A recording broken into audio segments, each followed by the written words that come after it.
Бүгін Жалал Абад шаарында жакшы жаңылык десем болот. Спутник, Когарт райондорунда парк жок эле. Biz бұл паркты 8 гектар жер аянтын паркка айландырып, былтырдан бери эмгектенип жүрөбүз да. Бұл паркты мындай парк болуп калышына деле көп адамдар ишенген эмес да. Бұл жер кароосуз калып, таштандылар ташталып, бактарактары курап, адам басуу жолдору жок.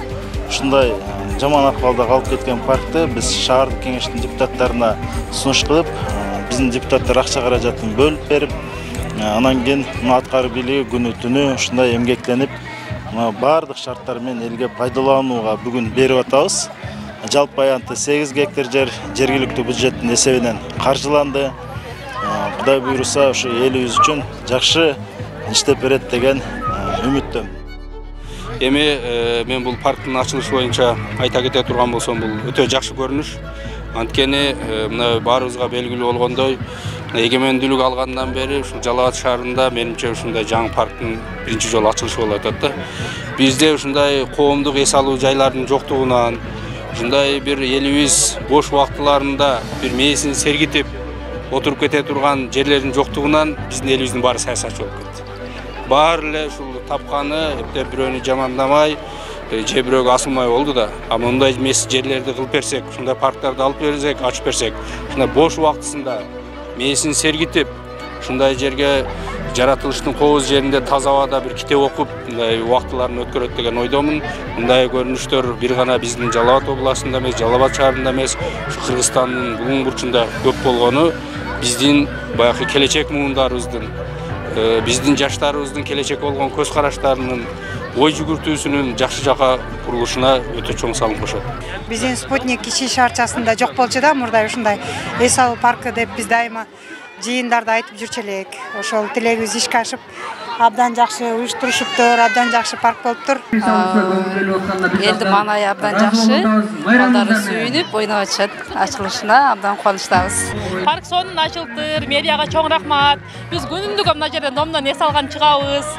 Ошо балдарыбыз ойноп, мына жерде горкалар бар экен, ойношот, жыргашат, жактуу силерге балам. Абдан жакшы байрам болуп атат. Кудай буйруса, Жалал Абад шаарындагы анын ичинде Спутник аймактык башкаруусуна караган өрөөндө жакшынакай жаңы парк болгондо дагы кыргыз элинин улуу залкар таланты Түмөнбай атабыздын наамын алып атат. Анан эми парк деген жалпы эл үчүн эс алуу шарт болуш керек. Жаштар болобу, улуу орто жаш болобу, жогорку муун болобу, кайсыл учурда келип эс алып, дем алып, руханий азык алат. Кудай буйруса келечеги жакшы болсун. Мындан да өнүп өсүп өркүндөп, элибиз үчүн шарт түзүлө берсин деген тилекти айтабыз. Ушул паркка кам көргөн жетекчилерге ыраазычылык айтабыз. Кыргыз журтчулугунда аманчылык, жакшылык, тынччылык, эсенчилик болсун. Ооба, жакты, аябай жакты. Бул жаш балдарыбызга жакшы болду да. Эң сонун эме. Биздин мэрибизге да рахмат, бардык ушуну жасаган, ушуларды уюштурган балдарга, кыздарга рахмат. Жакшы эс алып келе атабыз мынакей. Бүгүн Жалал Абад шаарынын тургундарын жана меймандарын ушул парктын ачылышы менен куттуктайм. Кыргыз элине жана ошондой эле Жалал Абад шаарына дайым ийгиликтер болушун чын жүрөктөн каалайм. Мына биздин акыркы мезгилдерде биздин Кыргызстанда чоң өзгөрүүлөр болуп атат. Өсүштөр, жылыштар абдан чоң. Мына биздин мамлекет башчыбыз жана ошондой эле министрлер кабинети коррупция менен күрөшүп, элдин социалдык тармактарда иштегендердин бардык айлык акыларын көбөйтүп, элдерде жылыштар жакшы аябай. Мына ушул таштанды болуп көп жылдан бери бош жаткан паркты мына Жалал Абадтын мэриясы жана жогору жактагы президенттик администрация жана министрлер кабинетинин колдоосу менен ушул парк мына жаркырап жакшап, мына жакшынакай болуп өзгөрдү, ушундай жакшы болуп калды. Бул парк келечекте биздин балдарыбыз үчүн, Жалал Абад шаарынын тургундары үчүн кыйла мындай дух берет. Себеби жумуштан чарчап келгенде, мектептен чалып келгенде, мына ушул айланада жашаган адамдар ушул жерге келип эс алып, өздөрүнүн рухий жактан кичине көңүлдөрүн ачышат. Дагы эмне деп кааламакмын? Кыргыз элине мындан ары дагы өнүгүүлөр болусун, дайым Кыргызстан алдыга жылысын, биздин эл башчыларыбыздарда ыйман, ынсап болушун, ошолор эл камын ойлоп, мындан да жакшы иштөөсүн каалайм. Ошондой эле мен Камчыбек Кыдыршаевичке дагы ушу Жалал Абадты колдогон үчүн чоң ыраазычылык билдирем. Мэриянын дагы ишине ийгиликтерди каалайм.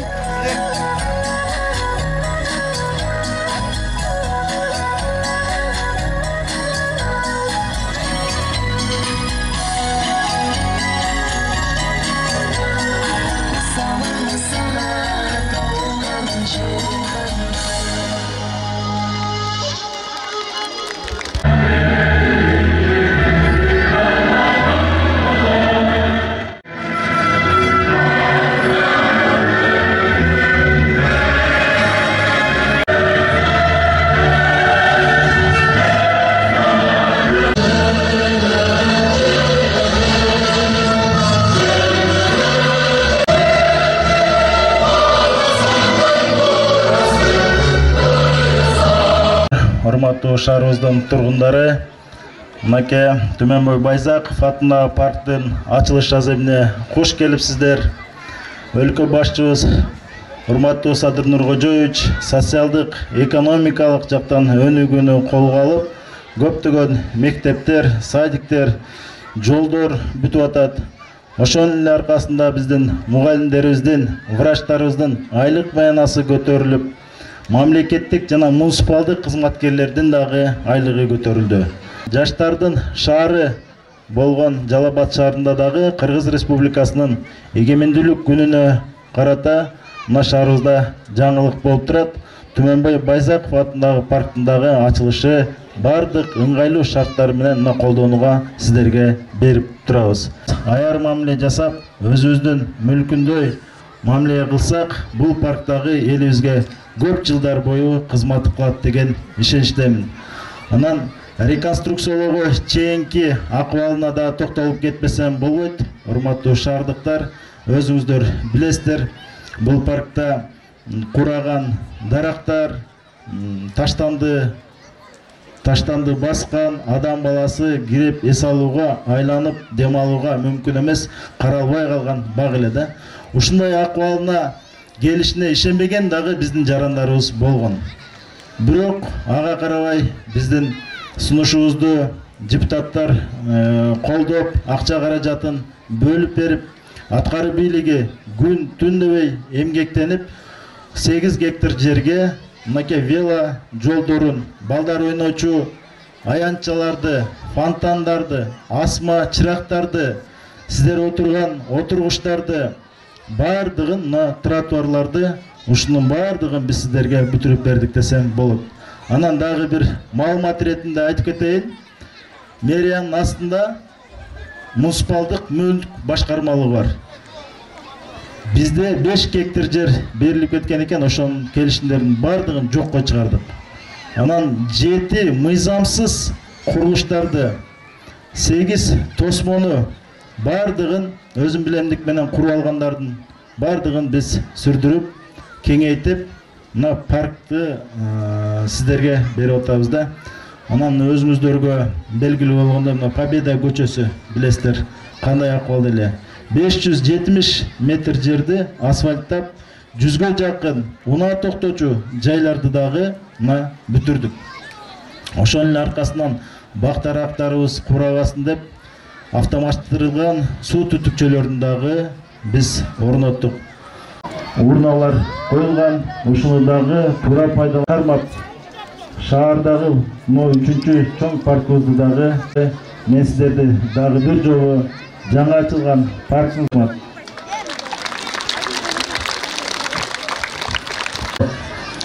бардыңыздарды бүгүнкү Жалал Абад шаарындагы эс алуу паркынын, Түмөнбаев Байзаков атындагы паркынын ачылышы менен Кыргыз Республикасынын президентинин Жалал Абад областындагы ыйгарымдуу укуктуу өкүлдүн башчысы Абсатар Сыргабаевичтин атынан жана жеке өзүмдүн атыман чын жүрөктөн куттуктап коюуга уруксат этиңиздер.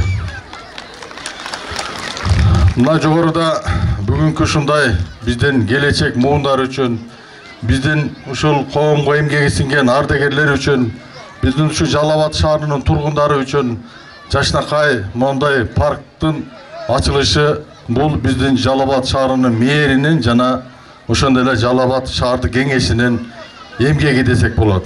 Урматтуу биздин президентибиз Садыр Нуркожоевичтин дагы быйылкы жарлыгына ылайык инсандын руханий, адеп, ахлактын өнүктүрүү жана дене тарбияны жөнүндөгү жарлыгына карата бул чоң иш-чара болду десек болот. Биздин бул иш-чара Жалал Абад областында мына өзүңүздөргө белгилүү болгондой кече эле жакында Барпа айыл аймагында дагы жаштакай биздин ушул коомубузга, элибизге парк ачылды. Мына бул дагы шаардык мэриянын тарабынан Жаштакай Жалал Абад областында эң чоң жалпы аянты боюнча дагы ичиндеги шарттар боюнча дагы эң Жаштакай бул парк десек жаңылышпайбыз. Бул парк биздин келечегибиз үчүн мына Жалал Абад шаар мэри Энисбек Абжалиевич белгилеп кетти. Бул парктын ушундай деңгээлге алып келиш үчүн көптөгөн мээнеттер кетти. Бул биздин кыла турган ишибиз. Буюрса бул паркта дагы кыла турган ишибиз аткаруу бийлигине гана жүктөп койбостон, мындан ары бизде мынадыр гүл фестивалы шаардын мэриясы уюштуруптур. Жаштакай гүлдөрүбүз бар экен. Жаштакай биздин дагы инсандарыбыз ушундай сүрөттөр бар экен. Мен ойлойт элем бул биздин ушу келечек муундарыбыздын, ушу Жалал Абад шаарынын жашоочуларындагы биздин дагы түздөн-түз милдетибиз десек болот.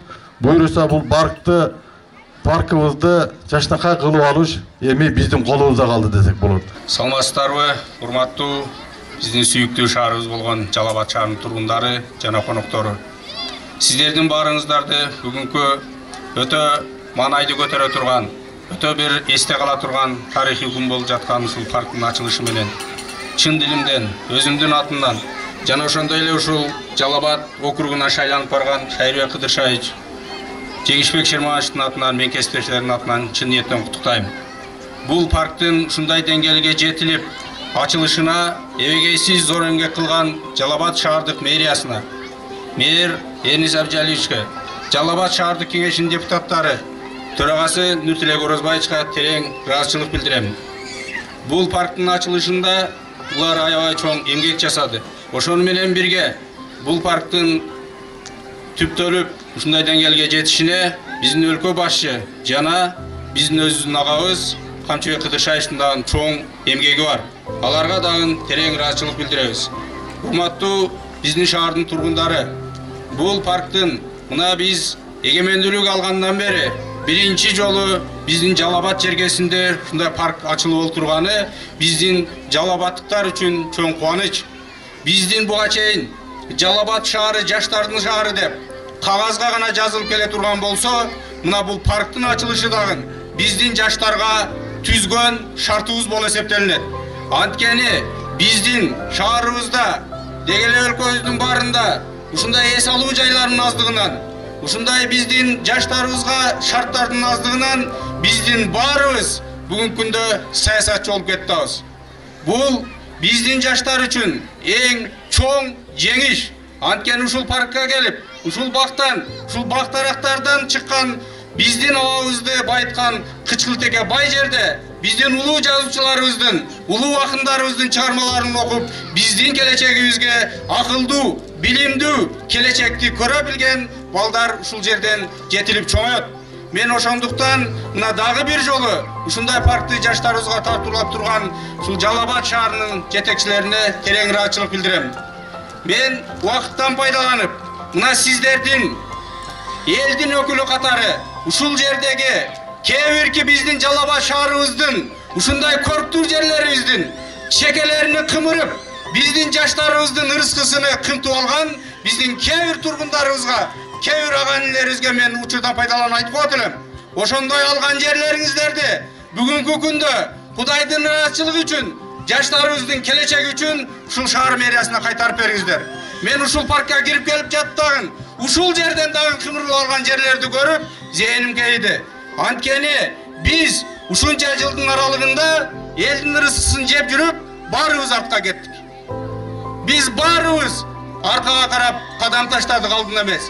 Мына бүгүнкү күндөгү өлкө жетекчилеринин саясаты, мына жергиликтүү бийликтин саясаты жана элибиздин тилеги мамлекетти алдына карап өстүрүү, алга карап сүйрөө, келечекте өнүккөн, гүлдөгөн өлкөнү жаштарыбызга калтыруу. Эгер мына мен дагы суранып кетемин, ошондой элибиздин рызкысыны, элибиздин жерини мынтип жеке кызыкчылык үчүн алып алган жарандарыбыз жүрөгүңүздөрдү ойготуп, сиздердин сезимиңиздер болсо, ошондой жерлерди кайтарып, ушундай жакшы мындай жишандар болушуна салымыңыздарды кошушуңарга мен суранып кетемин. Рахмат. Бойда майрамда турабыз. Бул эл үчүн кылынган жакшы иш. Мамлекетибизде буга окшогон иштер көп болуп атат. Баарыңыздар көрүп турасыздар. Алланын ыраазылыгы болсун.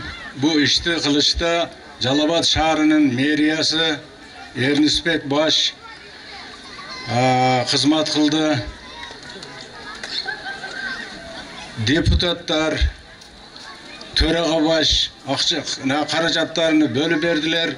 Буларга Алланын ыраазылыгы болсун. Биздин рахматыбыз болсун. Биз баарыбыз şu жерде тургандар Жалал-Абад шаарынын эли бай мамлекетте Коос шаарда жашагыбыз келет. Мына ушундай заман келип атат азыр. Ошондуктан бу истирахат багыны кургандарга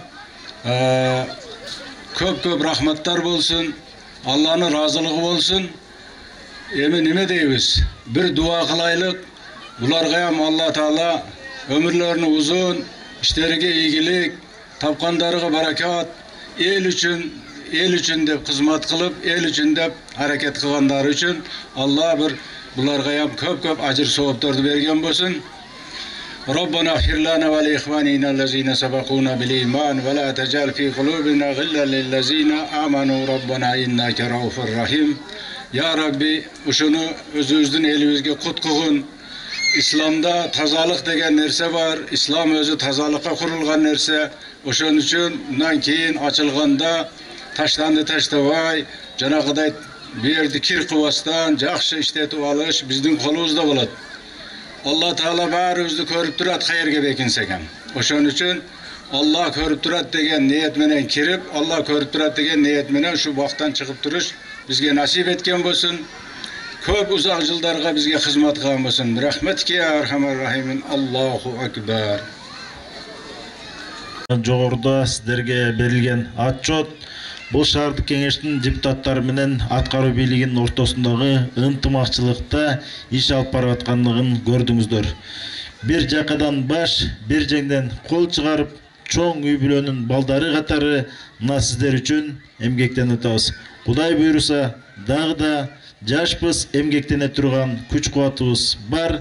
Сиздер үчүн талыкпай иштеп беребиз деп мен сиздерди ишендирип айта аламын.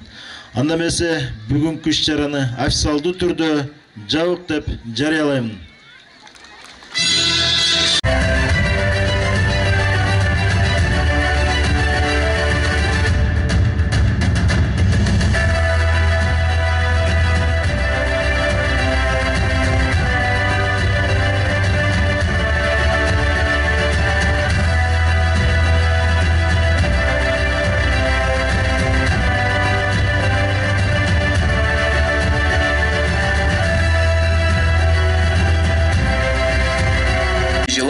Шаар бюджети 108 миллион 143 миң сомго көбөйүп, 543 миллион 565 миң сомду түздү. Ал эми 2022 жылы шаар бюджети 588 миллион 434 миң сомду түздү. Шаар мэри Эрнисбек Ормоков башында турган аткаруу бийлиги 2023 жылга Жалал-Абад шаарынын бюджетин 700 миллион сомго чыгаруу боюнча алдыга план койду. Жалал-Абад шаарында 2021 жылы 104 ишкана ачылып, 321 жумуш орду түзүлдү. Соода сатык тармагында 41 ишкана ачылып, 98 жумуш орду түзүлдү. Өнөр жай тармагында 14 ишкана ачылып, 59 жумуш орду түзүлдү. Кызмат көрсөтүү тармагында 36 ишкана ачылып, 104 жумуш орду түзүлдү. Курулуш тармагында 13 ишкана ачылып, 60 жумуш орду түзүлдү. Жалал-Абад шаарында 2022 жылдын 6 айында 82 ишкана ачылып, 227 жумуш орду түзүлдү. Бул жылы өткөн жылдын 6 айына салыштырмалуу 37 ишкана көбүрөөк ачылып, жумуш орду да 30га көп түзүлдү. Кызмат көрсөтүү тармагында 31 ишкана ачылып, 83 жумуш орду түзүлдү. Курулуш тармагында 5 ишкана ачылып, 16 жумуш орду түзүлдү. Соода сатык тармагында 29 ишкана ачылып, 59 жумуш орду түзүлдү. Өнөр жай тармагында 17 ишкана ачылып, 69 жумуш орду түзүлдү. Жалал Абад шаарында 2021 жылы 4 миллиард 300 миллион сом инвестиция тартылган. Ал эми 2022 жылдын 6 айында 2 миллиард 482 миллион сом инвестиция тартылды. 2022 жылы Жалал Абад шаарында жергиликтүү бюджеттен бир катар ири курулуштар аягына чыгарылса, дагы бир топ курулуштар учурда кызуу жүрүп жатат. Атап айтканда, шаарыбыздын Тайгараев аймактык башкаруусуна караштуу Төш Кутчу айылына 100 орундуу 2 кабаттан турган заманбап бала бакча курулуп, пайдаланууга берилди. Ага жергиликтүү бюджеттен 18 миллион 600 миң сом акча каражаты жумшалды. Шаарыбыздын Манас көчөсүндөгү таштанды баскан аймак толугу менен тазаланып, 2000ден ашуун унаага ылайыкталган муниципалдык унаа базары ишке кирди. Учурда базардын тегереги тосулуп, узундугу 56 метрди түзгөн бастырма кирип чыгуучу бөлүгүнө күзөткана курулду. Ошондой эле каражаттардын сол чөнтөгө кетүүсүнүн алдын алуу максатында электрондук шлагбаум орнотулду. Базардагы курулуштарга жалпы 12 миллион 692 миң сом жумшалды. Муниципалдык унаа базардан жергиликтүү бюджетке ай сайын орто эсеп менен 600 миң сомдон каражат түшүүдө. Жалал Абад шаарынын Спутник 2 районундагы Норус паркы реконструкцияланды. Аталган парктын аянты 8 гектарды түзүп, эс алуучулар үчүн бардык ыңгайлуу шарттар жаратылды. Парктагы курулуштар үчүн жергиликтүү бюджеттен 40 миллион сомдон ашуун акча каражаты жумшалды. Некрасов көчөсүндөгү 180 орундуу номер 18 Радуга бала бакчасы капиталдык оңдоп түзөөдөн өткөрүлүп, пайдаланууга берилди. Ага шаар казынасынан 8 миллион 874 миң сом жумшалды. Ал эми аталган бала бакчага бастырма азык-түлүк сактоочу кампа куруу үчүн 1 миллион 63 миң сом каражат бөлүндү. Ошондой эле Исакулов көчөсүндө жайгашкан номер 7 мектептин чатыры жабылып, номер 1 балдар бакчасынын эскилиги жеткен айнек терезелери жаңыланды. Жогорудагы курулуштар үчүн шаар казынасынан 7 миллион 522 миң сом жумшалды. Жалал Абад шаардык мэриясынын жол башкармалыгы тарабынан 4 чакырым жолго асфальт төшөлөт. Ошондой эле 10 чакырымдай аралыкка тротуар, 5 чакырым аралыкка темир бетон арык жаткыруу пландалган. Учурда бир катар көчөлөрдө курулуш иштери аяктаса, дагы бир тобунда кызуу жумуштар жүрүп жатат. Жалал Абад шаарындагы чачкынды соода жайларын иретке келтирүү жана шаар казынасына каражат түшүрүү максатында Курманбек көчөсү номер 8 дарегиндеги имарат реконструкциядан өткөрүлүп, муниципалдык базар курулду. Базар толугу менен үстү жабык имараттын ичинде болуп, жаан-чачындан жана күндүн аптаптуу ысыгынан сактайт. Эң негизгиси өрт коопсуздугуна толук жооп берген заманбап базар болот. Анын ичи 9220 чарчы метрди түзсө, унаа токтоочу жайы 5200 чарчы метрди түзөт. Базардын курулушуна шаар бюджетинен 57 миллион 310 миң сом акча каражаты жумшалды. Учурда базарда курулуш иштери толук аяктап, пайдаланууга берилүү алдында турат. Муниципалдык базар ишке кирсе, шаар казынасына жыл сайын 40 миллион сомго чейин каражат түшө баштайт. Учурда Жалал Абад шаарынын негизги көчөлөрүнүн бири болгон Шопоков көчөсүн кеңейтүү иши жүрүп жатат. Аталган көчөнүн узундугу 1167 метрди түзүп, жол 21 метрге кеңейтилүүдө. Анын алкагында жолдун эки тарабына тротуар, темир бетон арыктар, жарыктандыруу жана жашылдандыруу иштери жасалат. Ага жергиликтүү бюджеттен 42 миллион 208 миң сом сарпталууда. Дал ушундай эле кеңейтүү иши шаардагы Барпы Сейил көчөсүнүн 450 метр аралыгында да жүрүп жатат. Аталган көчө 20 метрге чейин кеңейтилип, тротуар, жарыктандыруу, темир бетон арыктарын куруу иштери жүргүзүлөт. Ошондой эле шаардын Тайгараев аймактык башкаруусундагы Сагындыков көчөсүнө 50 орундуу бала бакча курулууда. Ага шаар казынасынан 17 миллион 754 миң сом сарпталып жатат. Ал эми номер 15 бала бакчанын азык-түлүк сактоочу кампасын оңдоп түзөө, номер 9 орто мектептин ички жылытуу системасын оңдоп түзөө иштери жүргүзүлүүдө. Жалал Абад шаарынын түндүк тарабынан киребериш жагындагы айлампага стелла курулууда. Ага шаар казынасынан 1 миллион 858 миң сом сарпталып жатат. Жөө жүргүнчүлөрдүн жолдо жүрүү коопсуздугу эске алынып, 2022 жылы шаар аймагында 10 чакырымдай аралыкка тротуар, 5 чакырым аралыкка темир бетон арык куруу пландалууда. Учурда бир катар көчөлөрдө курулуш иштери жүрүп жатат. Жалал Абад шаарында республикалык бюджеттин эсебинен жүргүзүлүп жаткан курулуштар. Загорный көчөсүнө узундугу 3,6 чакырым жол курулууда. Токтогул көчөсүнүн асфальты толук аягына чыгарылды. Бүгүнкү күндө номер 1 Бабкин орто мектебинин кошумча окуу корпусу курулууда. Тайгыраев аймактык башкаруу мекемесинде номер 18 Манас Миң мектебинин курулушу жүрүп жатат. Шаардагы номер 1 үй бүлөлүк дарыгерлер тобунун имаратынын курулушу башталуу алдында турат. Бекмамат Осмонов көчөсүндөгү перинаталдык борбор курууга долбоор даярдалууда. Инвестициялык долбоорлор Пушкин көчөсүндө 100 орунду балдар ооруканасы Асанабил коомдук бирикмеси аркылуу курулуп жатат.